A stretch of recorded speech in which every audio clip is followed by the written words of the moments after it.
First of all, I'd like to say thank you for allowing me to be here. And you didn't have the heads up, so I allow you all to feel free to leave if you don't want to hear what I have to say. I would never make anyone listen to my story or listen to what I have to say unless they really wanted to hear it. The story I have is very important to the youth that are will be in your world as you move on into your profession and run into these children who have nothing but love in their heart and are excited to be who they are and fight against a society that doesn't understand them. And I'm not actually here to talk about me today because I'm fine. I don't have any problems. I'm here to talk about you guys and our society because that's what we need. That's what we need to fix. It isn't me or anybody like me, because we are secure, we are loving, and we take care of ourselves and love ourselves because we arrived at a place where we knew who we were. And I'll tell you this, I didn't give a shit what other people thought about me. I didn't care.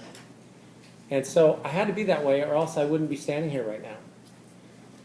So I've been through a lot. I have 3 children, 2 boys and a girl.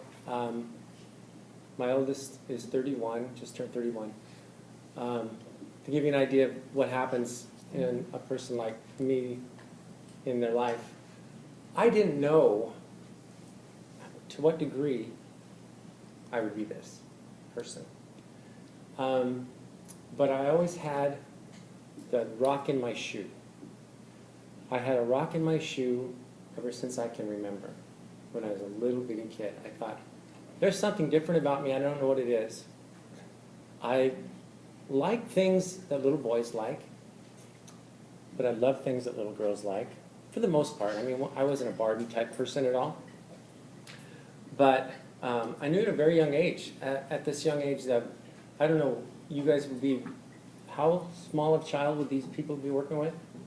Anywhere from pre-K to 12, to grade 12. Okay.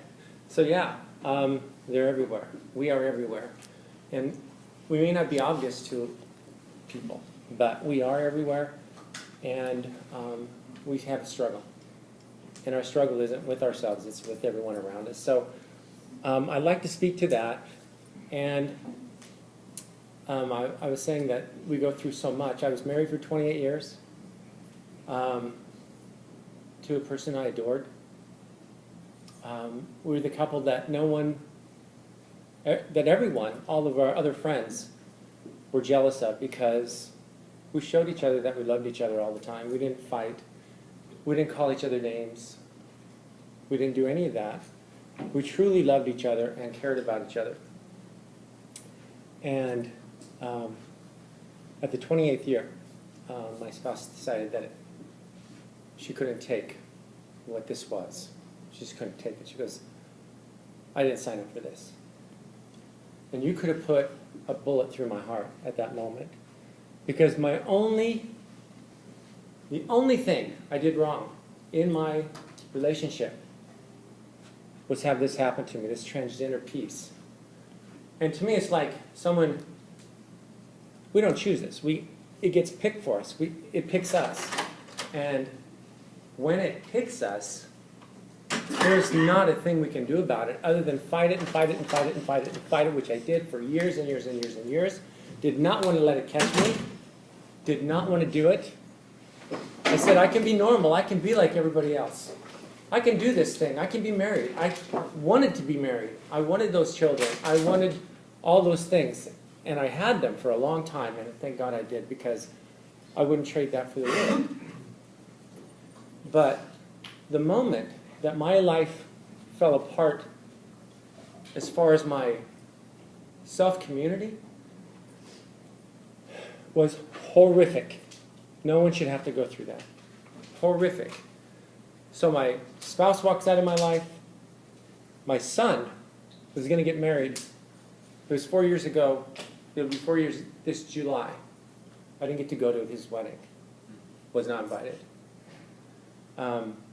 He hasn't spoken to me in 4 years. My oldest son.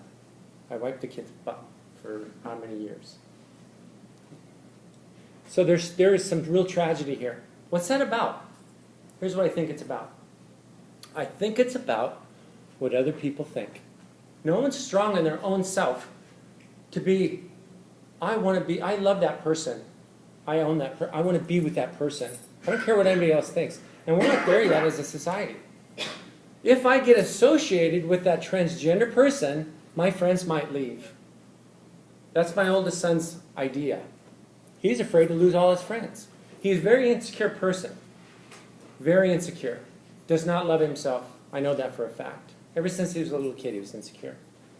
As much as you told him that he was a great kid, and I loved him. Insecure kid. My other two children, boy and a girl, my middle son lives in Arizona. He's one of my biggest fans. It took him 9 months. He didn't talk to me for 9 months. Came around. He's now one of my biggest fans. And my daughter, she didn't talk to me for 6 months. All of this of which I didn't choose to have happen. It was horrible.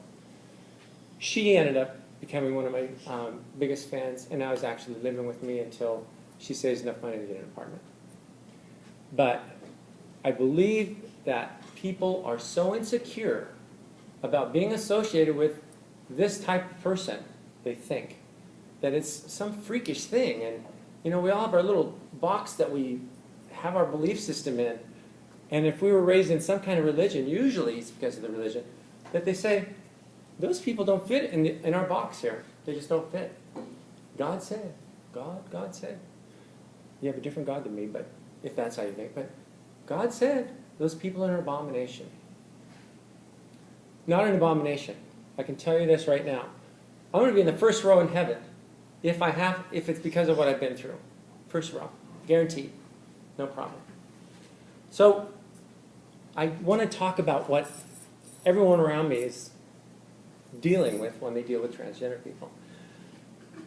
41% of people who are transgender try to commit or commit suicide. 41%. What? Almost 1 in every 2 people that have this condition, this, I don't know what you call it, it's not condition, it's just being. It's a beingness, which is all I'm doing. I'm just being a human. But 1 or 2 of us go jump off a bridge. You know why? It's not because of how we are. It's because of how we're treated. The people in our society do not know how to treat us. Why? That's the crux. That's where I'm going with this. I'm going to ask you a very personal question. You don't have to answer to me, but answer to yourself. Think of all the people in your life that you love. All of them. You've got someone that's really, really close. Whether it's your mother, your father, your brother, your sister, your boyfriend, your girlfriend. Whoever that is, whoever's the closest person to you that you've told that you love all the time. What did you mean by that? I don't think we understand what love is. That's a really big point of mine. I don't think we understand what love is because I think people say, I love you in this moment, in this time, where you are this way, and I'm okay with it. Because what if they came to you, that one person, spouse, boyfriend, girlfriend, and told you they were transgender? What would you do? What would you say? Do you think that they are going to be excited by looking at you going like that? What is it? What is your love? I think it depends on the time that you reveal this to that person that you love. Right. Because if you do it at the beginning and it's all out on the table from the get-go, then I think it shouldn't be no problem. But if you do it 10, 15 years after you've met this person, and then you're like, I'm transgender, then it's kind of like you've hidden something and then trust is lost, and it's almost like false advertising. Oh, that's interesting that you'd say that. And I'm almost ready for questions. Not quite. I'm going to say a few more things. But That's a good point, because I believe that when someone is told they are loved, do you love their body? Do you love what you see? Is that what you're loving? Is you love them because they allow you that, if it's your spouse, that sexual pleasure that you have in the bedroom, or wherever the hell you do it, but you have that sexualness, that sexual attraction. We are very sexual beings. In fact, if we weren't sexual beings, we wouldn't all be here. I hate to say this out loud, but we like to fuck. We do. But we're drawn to it. We often confuse that with love. So when you say false advertising, what did they love? Did they love my body, or did they love my soul? And I'll tell you this, they didn't know my soul, or else they would have stayed. They would have loved who I was, because that's who I was. I'm not this freaking body. Are you kidding me? So, I think that people confuse the word love with the word need. And nobody in here, so don't get me wrong, I'm not talking to you. But there are so many insecure people out there. They latch on to the first person that gives them any kind of attention at all. And they say, will you be my boyfriend? Will you be my girlfriend? Will you love me? And what that tells me is they don't love themselves enough that they need somebody else to tell them that. And they have to hang on to that. And then that person leaves and they are absolutely destroyed. What is that about? We all have a cup. I call it our self-love cup. And most people, not anybody in this room, but most people have an empty cup.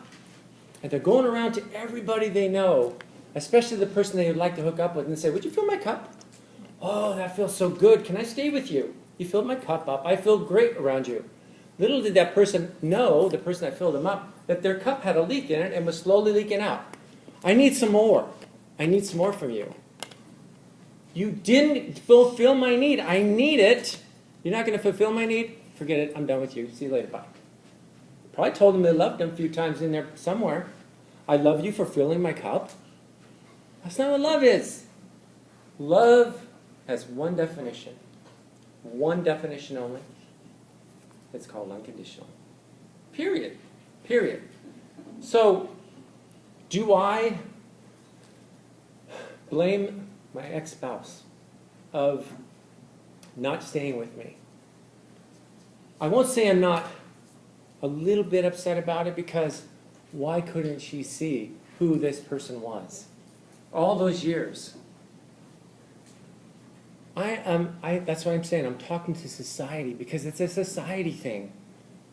The society is the one that has these issues of, I need you to be this way. My box is my happy box. You don't fit in my happy box. I had all these people in my life. My spouse and I had 2 couples that we were with all the time. One was a neighbor. They were both neighbors at one time. One was a neighbor the last time I was there. And the other one moved, but were neighbors for like 20 years. And we would do everything together. What are you doing? Come on over. Let's have some wine together. Okay. Love wine. Still love wine. Love wine then. Still love wine. Wait. So, those people we would be around them, and they would argue with each other. They would cuss at each other. It would be so uncomfortable to be around them. And yet, when they weren't like that, they were a lot of fun to be around. So when I told them, and first of all, they were shocked that we were going to get split up. My wife and I were going to split up. And then I told them, I had to tell them why. And I had to say, I'm transgender. And it didn't register in their brain. Simple people, they just didn't register. And they go, oh, really? Is that all there is? And I said, I was sitting there bawling. I mean, I was beside myself having to tell them that I was going to have to move and sell my house and be split up and lose my family and all of this. And they said, oh, it's okay. We love you. It won't matter to us. Guess when the last time I talked to these people? 6 years ago. These people that said they love me. They didn't love me. They didn't even know what the word meant. They needed me. They needed me to be that person that was in their box, that everything in their box